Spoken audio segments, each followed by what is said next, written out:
Welcome everyone, I'm Julie Hartman. Today we are going to be talking about the Twitter files. The files that Elon Musk is exposing of the previous administration's suppression of conservative content and the Hunter Biden story. And also, for the second half of this episode, I'm going to give you a brief history of Iran. I'm Julie Hartman, this is Timeless.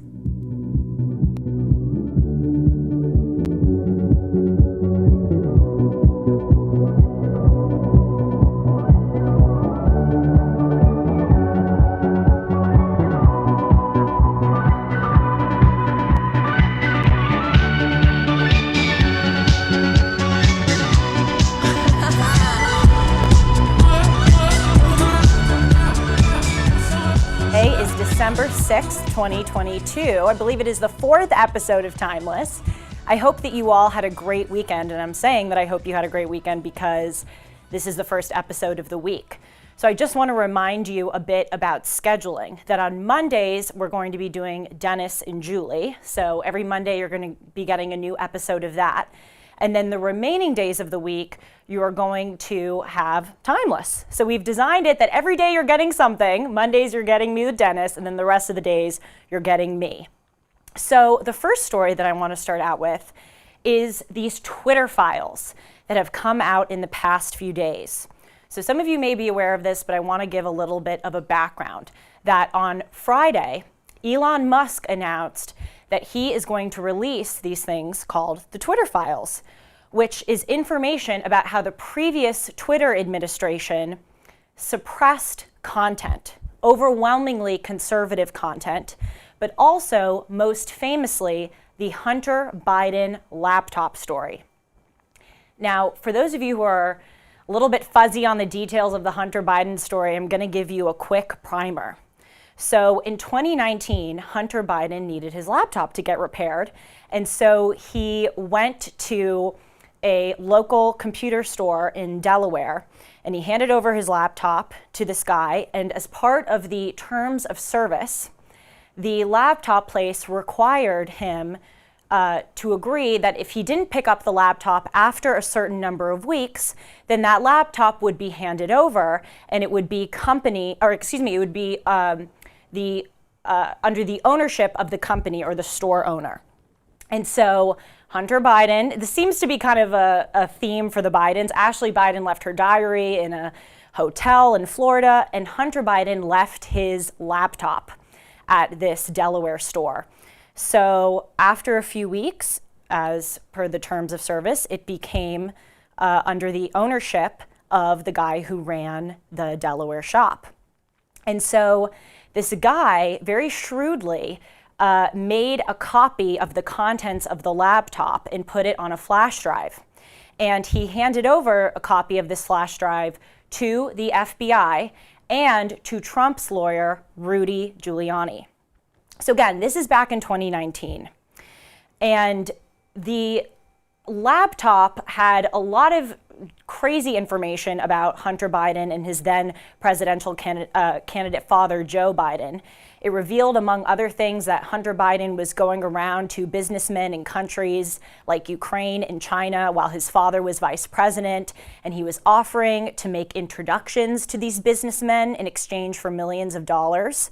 So it shows that the Bidens were using their political status to personally enrich themselves. And also on this laptop, in the infamous emails, Hunter Biden was trying to negotiate a deal with a government-connected owner of a Chinese energy company and deliver a cut of that deal to the big guy, according to the email. Now, Hunter Biden's former business associate went on the record with the Wall Street Journal and said that the big guy was, in fact, Joe Biden.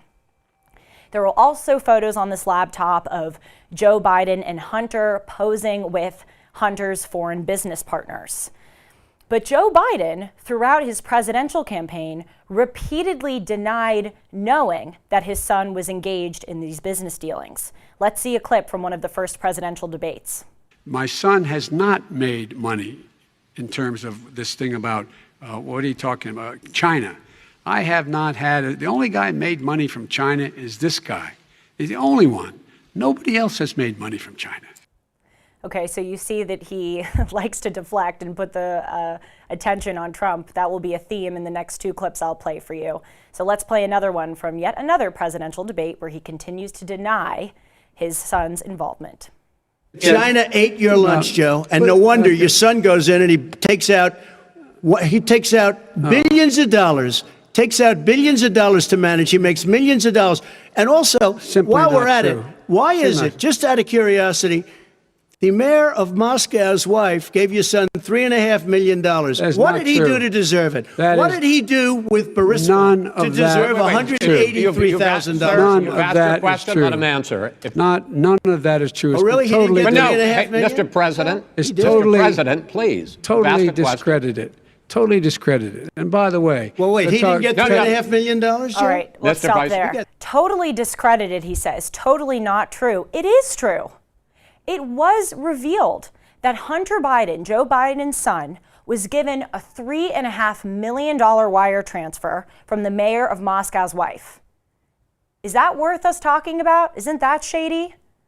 Now I want to play a third clip for you, which shows that President Biden, now President Biden, but then back when he was running, is also denying his involvement with his son's business dealings. This audio, I'll warn you, is a bit hard to hear. There's also this weird singing in the background, but you'll hear Joe Biden says that he doesn't know about his son's business dealings. Let's play it.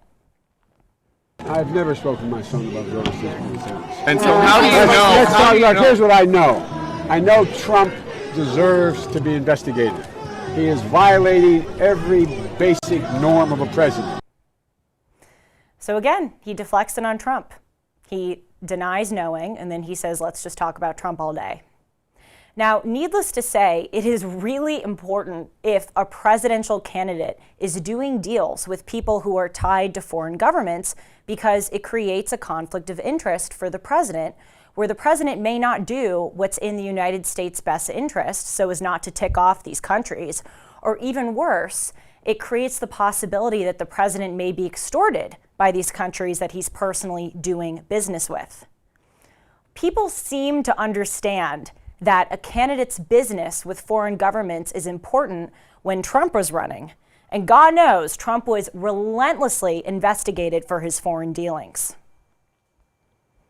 So again, in 2019, the Delaware store owner put these emails on a hard drive and gave the copies to FBI and Rudy Giuliani. And Rudy Giuliani handed this information over to the New York Post, which broke the story just 3 weeks before the presidential election on October 14th, 2020, which I know that date by heart because it happens to be my birthday. And here is when Twitter comes in. Twitter removed the story because they said that it needed to be verified and that it was likely Russian disinformation. And they actually went so far as to suspend the entire account of the New York Post for breaking that story. Now, I'm sure many of you are aware that Twitter also suspended or censored accounts which talked about this story. And then, only after Joe Biden safely secured victory in the 2020 election, Twitter conveniently allowed the Hunter Biden story to resurface on its platform. So these Twitter files that Elon Musk is exposing, among other things, reveal that actually the FBI was working closely with the previous ownership of Twitter to control what content Twitter was putting out with regard to the presidential election. The files reveal that the FBI had weekly meetings with Twitter and Facebook to talk about stories that could possibly be Russian disinformation. And it's vague, but the files that came out this past Friday strongly suggest that the FBI might have flagged the Hunter Biden story as one of these stories that was actually Russian disinformation.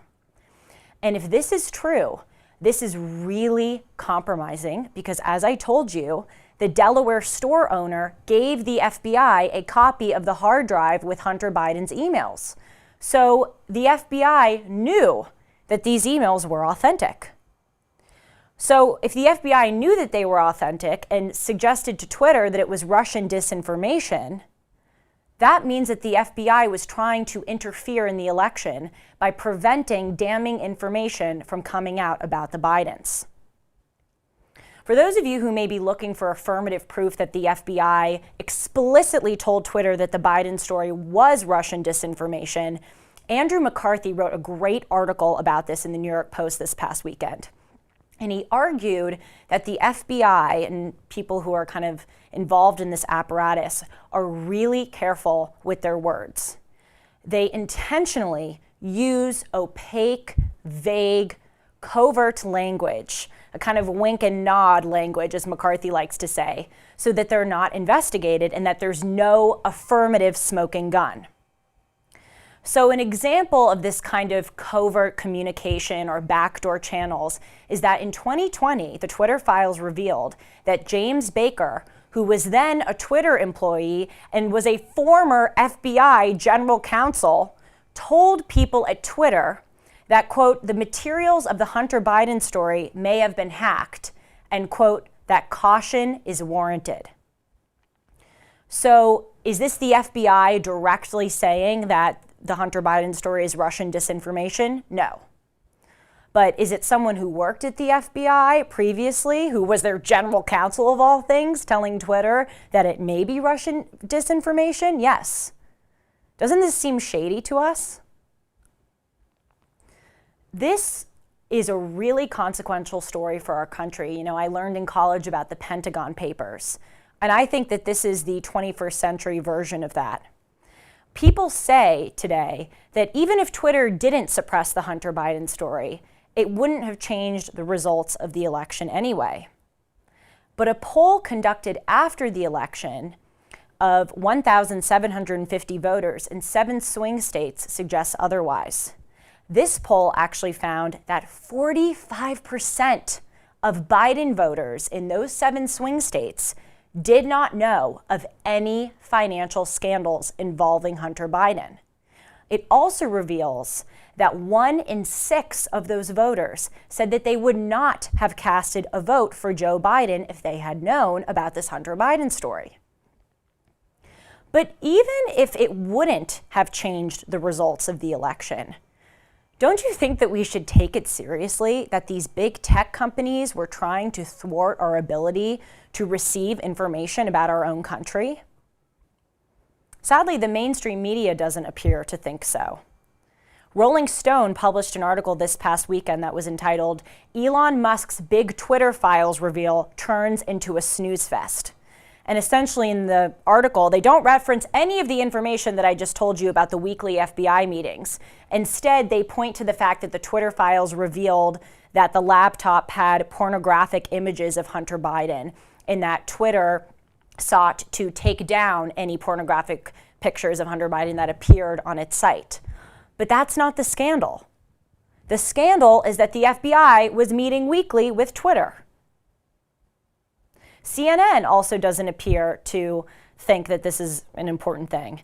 They don't have any opinion pieces, again, to my knowledge, and I checked this as recently as this morning, but I did not see any opinion pieces about the suppression of free speech that Twitter was engaging in by suppressing the Hunter Biden story. But they did have an opinion piece about how Elon Musk is helping, this is the title of the piece, Elon Musk is helping to normalize a neo-Nazi. So again, it seems like CNN, as a mainstream media outlet, is trying to just kind of brush it under the rug that there was active suppression of free speech, and instead focus on supposedly rising hate speech. Now, this was also true in the New York Times this past weekend. So I'm old school here. I cut out actually the business section, and they had an article on this. And again, the article says nothing about the information about the FBI or James Baker or any of the truly damning details of these Twitter files. But instead, the New York Times business section has an article entitled "Quantifying a Large Rise in Hate Speech Under Musk."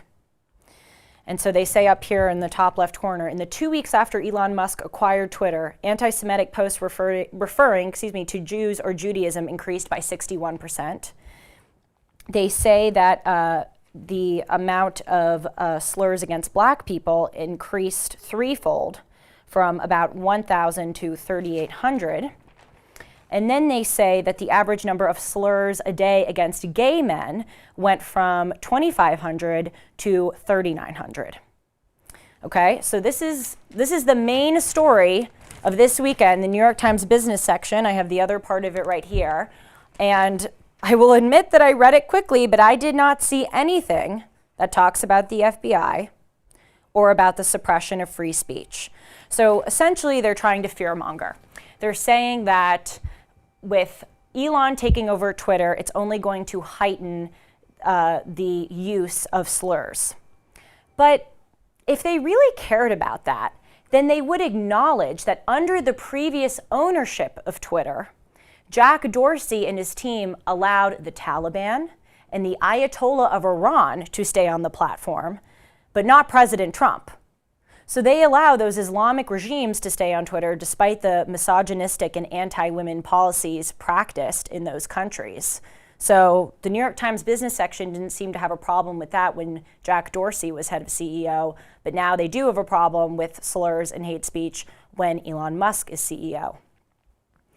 So again, round one of these Twitter files only came out this Friday, so we will certainly continue to keep you updated as more of them come out. And again, the two journalists that we want to look at here are Matt Taibbi and Barry Weiss, who are posting a lot of these files on Substack.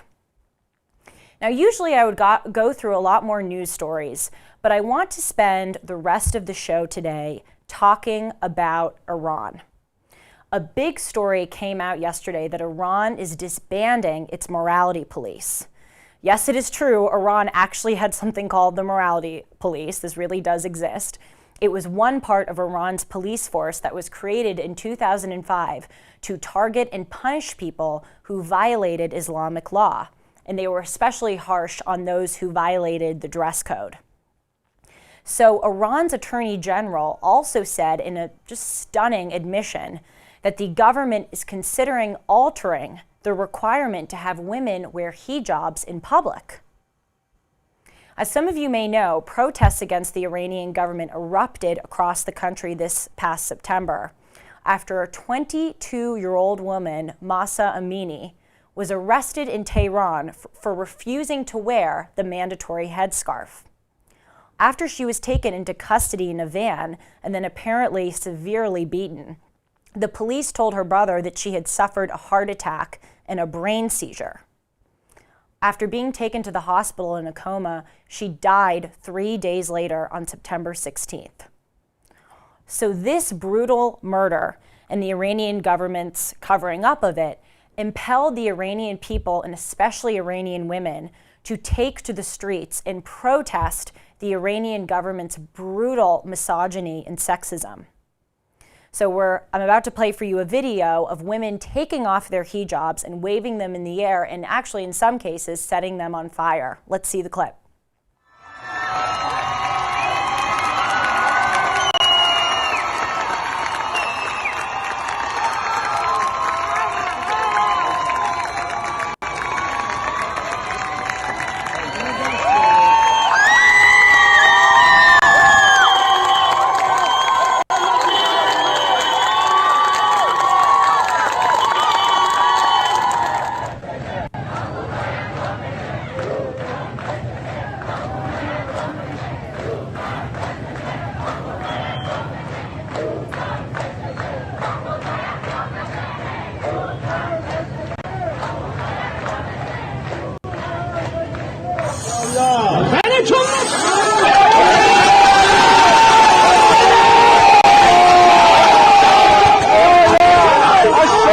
What's important here is that the hijab has become a symbol of women's oppression in Iran, since it's a head covering that is only required to be worn by women and not men, starting at the age of 9. Can you believe that? As young as 9 years old, women have to put on this headscarf. But forcing women to wear the hijab is just the tip of the iceberg as far as the government's persecution of women. And I'm going to read to you some Iranian policies that I found in my research that are just unbelievable. And again, these are not things that I'm seeing the mainstream media report on. Okay, ready for this? Women and men are segregated in all public spaces where people congregate. Marital rape in Iran is legal. Non-marital rape to be prosecuted requires testimony of at least 4 Muslim men or a greater number of men than women. So reportedly, at least 80% of rapes go unreported. Women who do report them can find themselves persecuted for adultery, indecency, or immoral behavior. Girls can be legally married at 13 compared to 15 for boys.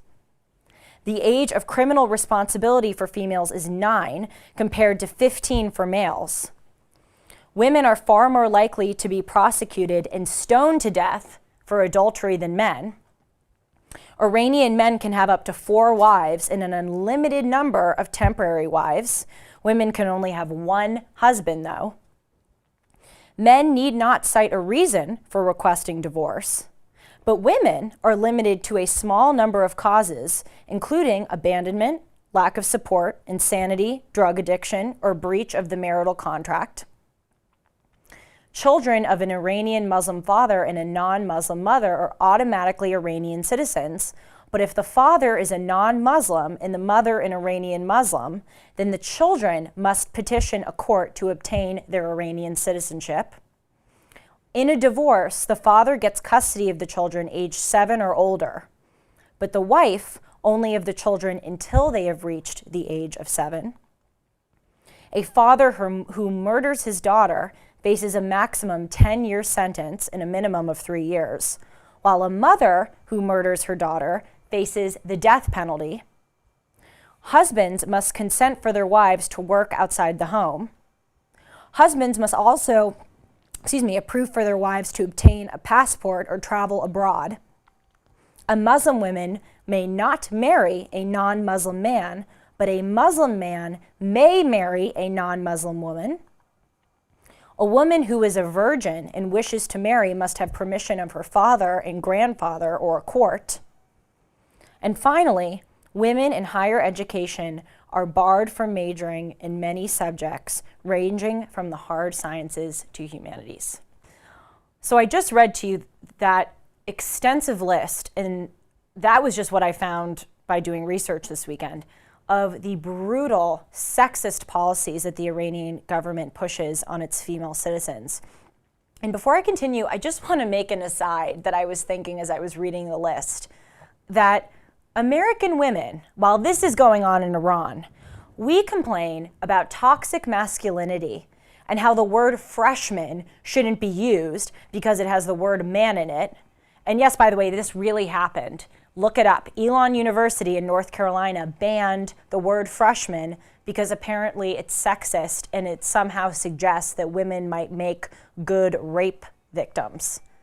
If you're confused, I don't blame you. I don't understand how the word freshman would imply that, but it was banned from that campus. And again, I mean, just look at this stark contrast. I mean, really? Do we have any humility? Do we have any sense of what other people have to go through and how lucky we are to live in this country? It's just disgusting to me. But interestingly, Iran today is barely recognizable from the Iran that existed just 60 years ago. Today, the Iranian government persecutes and in some cases murders women, as I was telling you, for not wearing hijabs. But in the 1950s and 60s, the Shah's soldiers were going into the streets and ripping the hijabs off of women's heads. And so for the rest of our time today, I want to give you a brief, simple history of this fascinating story, how Iran changed so quickly in just 60 years and the United States' role in that shift. Now, Iran, for many centuries, was once a part of the Persian Empire, and then it became its own country in the 20th century. And the important thing is that from 1941 to 1951, Iran was ruled by a monarch named Mohammad Reza Pahlavi, and his title was Shah of Iran. And as I was just saying, Shah means king or monarch. His nickname was Reza Shah, so that's what I'm going to be calling him for the next few minutes. Reza Shah was the head of state for that decade, but over those 10 years, there were these different prime ministers that kept coming in and out. I think there were about 6 of them in that 10-year period. and the prime minister is the head of government. But those prime ministers in those 10 years were pretty much aligned with Reza Shah's policies. Reza Shah was a pro-Western and pro-American head of state. After World War II, he allowed Western companies to operate in Iran, and the biggest of these was the Anglo-Persian Oil Company of Britain. Now, the Iranian people were not happy with these Western oil companies coming into their country after World War II and taking their oil. But the most damning thing was that Reza Shah went even further, and he gave the British a larger cut of the oil sales than he gave his own country, even though the British were selling Iranian oil. So the Iranian people, rightfully so, thought that this was incredibly unfair to them. So in 1951, the Iranian people elected a new prime minister, Mohammad Mossadegh. Unlike the previous prime ministers who operated hand in glove with the Shah, Mossadegh hated the Shah. Mossadegh was an avowed socialist, and he detested the way that the Shah allowed for Western companies to exploit Iran. So in 1951, Mossadegh made the bold decision of nationalizing the British oil industry, which means that the Iranian government seized ownership of that British company and its assets. Mossadegh actually shook things up so much that Reza Shah fled Iran briefly while Mossadegh was prime minister. So obviously, the United States and Britain were not happy that this Mossadegh guy had essentially replaced Reza Shah as head of Iran and nationalized the oil industries. So in 1953, just 2 years into Mossadegh's tenure as prime minister, the CIA and the MI6, which is the British equivalent of the CIA, launched a coup that got rid of Mossadegh. They actually put him under house arrest elsewhere in Iran, where he remained until his death until 1967, and they brought back Reza Shah as the country's leader. So then Reza Shah was back in power from 1953 to 1979. And during that time, he predictably allowed the United States and British oil companies to return and operate in Iran. He also bought arms from the United States and extended diplomatic recognition to Israel, making Iran the second Islamic country to do so after Turkey.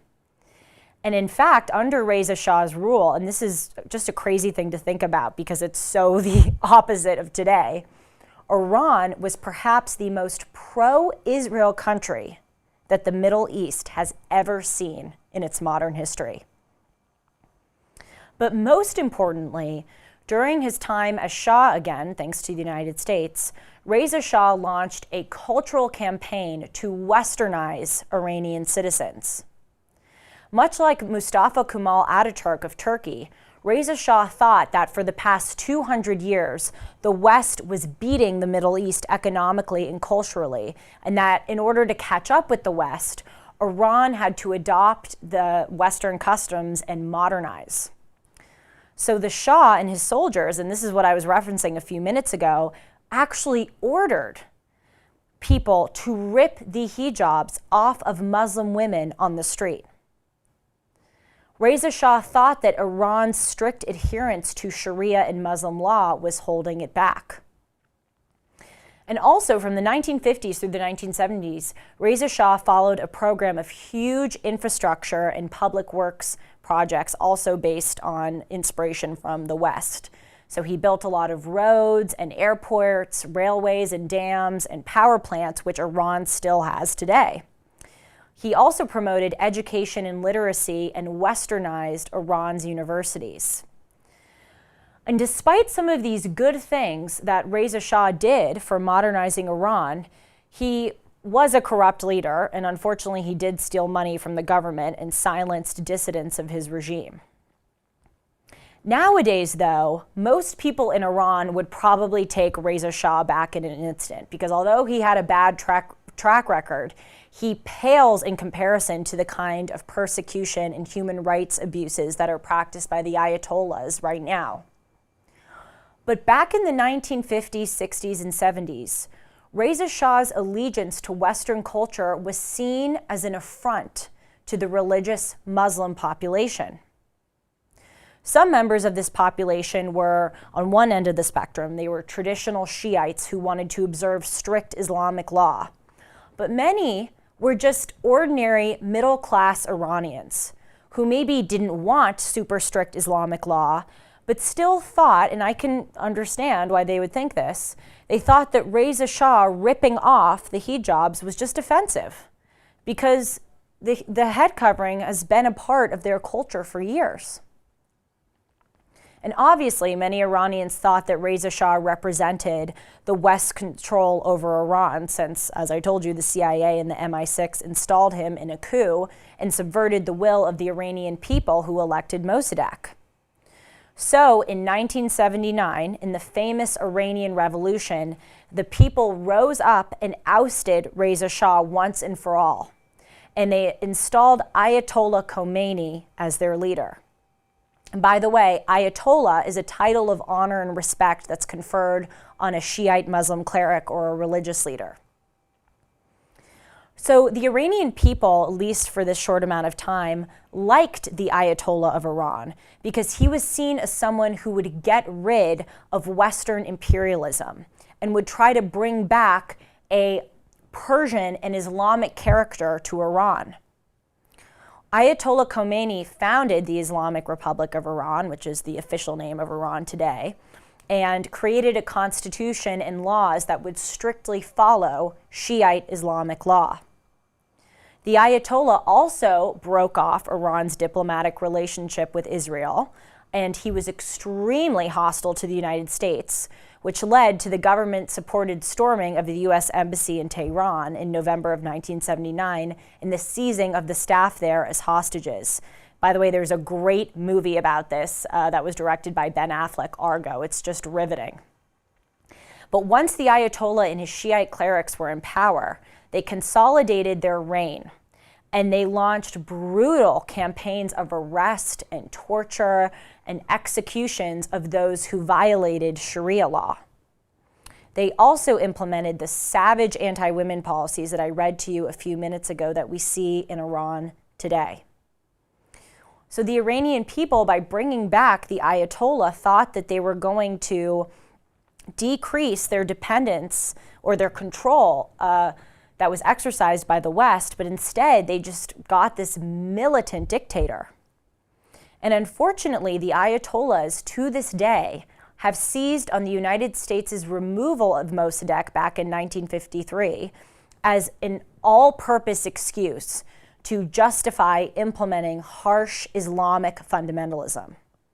These Ayatollahs say that in order to avoid that Western imperialism that once was characteristic of Iranian culture, the Iranian people cannot do things like remove their hijab because that would be succumbing to Western influences. Look, I think that the United States does bear a measure of responsibility for its actions in 1953. And I have noticed that when our country does these dramatic foreign policy interventions, whether it's this 1953 coup or the 1963 assassination of President Diem in South Vietnam, or when we went into Cambodia or Iraq or Afghanistan, we tend to have an excessively short-term focus. We may, and in fact, in many cases we did, have good intentions, but we don't seem to think 10 or 20 or 50 or 100 years down the line. Oftentimes we'll go into these places, and for a little while it seems to be working out, but eventually the project just crumbles because, again, we don't have a long-term plan. We get so caught up in the short term that we don't think about the will of people to effectuate what they really want in these countries. We get tired and impatient. In the 1960s, Ho Chi Minh had this great quote where he said, and by the way, in the 1960s, this was obviously in the middle of the Vietnam War, he said, you know, if the Americans don't succeed, they're just going to get tired and go home. But we're not going anywhere. He said, this is our home. We have been fighting for our independence for centuries, and we're going to continue to fight for our independence even after they leave. And Ho Chi Minh was right. When the Americans pulled out of Vietnam in the beginning of the 1970s, the communists took over and united the country right away. The same thing also happened in Iraq. We invaded and got rid of Saddam Hussein and his Ba'ath Party for a few years, but then we kind of lost sight of why we were there and we left. And now the country is dominated by Shiite fundamentalists and Iranian sympathizers. And in fact, I was just watching a PBS video where one of the Iraqi citizens said that many of them would actually prefer Saddam and his horrible regime to the regime that exists post-American intervention today. A similar thing, to provide another example, happened in Afghanistan. We invaded in the early 2000s to get rid of the Taliban, and for 20 years we succeeded. We established a military presence there, but then, again, we pulled out, and now Afghanistan is back in the hands of the Taliban. I am not against asserting American power where it's helpful or when it's in the best interest of the world to do so.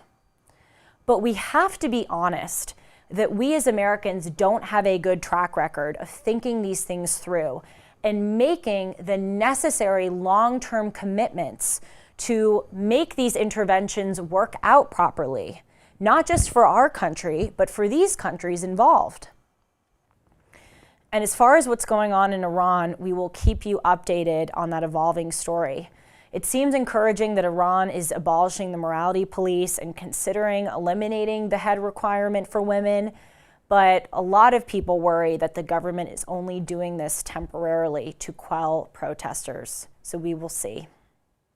Thank you all for watching today. I hope that you found this Iran story and the history to be interesting, and I hope that it makes you better understand why Iran is in the situation that it is today.